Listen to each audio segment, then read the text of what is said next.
যদি হাসিনার তৈরি সংবিধান অধীনে, মুজিবের তৈরি সংবিধান অধীনে নির্বাচন হয়, তাহলে কোনো অভ্যুত্থানের শক্তি ওই নির্বাচনে যেতে পারে না।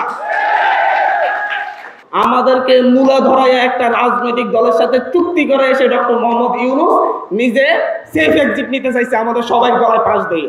বুঝতে দেরি হলে এটা আমাদেরকে এখন বুঝতে হবে। বাংলাদেশে একটা রাজনৈতিক দল ছাড়া আরো রাজনৈতিক দল আছে, কোন রাজনৈতিক দলের সাথে আলোচনা না করে নির্বাচনের ডেট দিয়ে, বৈঠক করে এসে নির্বাচনের ডেট দিয়ে উনি একটি রাজনৈতিক দলের সাথে চুক্তি করেছে নিজে সেফ এক্সিট নেওয়ার জন্য, যারা অভ্যুত্থান করছে তাদেরকে মুক্তি দেওয়ার জন্য না, তাদের প্রত্যেকের গলায় পাশ নিশ্চিত করার জন্য। জুলাইয়ের যে সনদ 19টা বিষয়ে অধিকাংশ রাজনৈতিক দল একমত হয়েছে।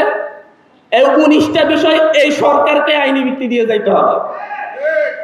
এর বাইরে এই সরকার যদি না দেয় তাহলে তো এটা একটি রাজনৈতিক দলের সনদ হয়ে যাচ্ছে।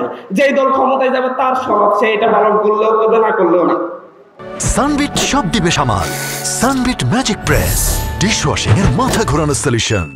যারা আছে উপদেষ্টা পরিষদে কিন্তু জুলাই সনদকে, জুলাই অভ্যুত্থানকে আইনি ভিত্তি দিতে না পারবে, সংবিধানের উপরে মর্যাদা দিতে না পারবে, তারা আর উপদেষ্টা থাকার দরকার নাই, আপনারা বাইরে চলে আসেন। আমাদের ক্ষমতার লোভ নেই, যাদের ক্ষমতার লোভ আছে তারা চুক্তিপত্র করে ক্ষমতায় যাক, বিএনপির সাথে চুক্তি করে, অন্যদের সাথে চুক্তি করে। আমরা যারা রক্ত ঝরাইছি, রাস্তায় স্লোগান দিছি, আমরা চাই আমাদের প্রত্যেকটা শহীদ ভাইয়ের স্বীকৃতি, আহতদের স্বীকৃতি এবং প্রত্যেকটা যোদ্ধার স্বীকৃতি, জুলাই যোদ্ধার স্বীকৃতি। আর এই স্বীকৃতি দিতে হলে অবশ্যই জুলাই সনদকে, এই সরকারকে আইনি ভিত্তি দিয়ে যাইতে হবে।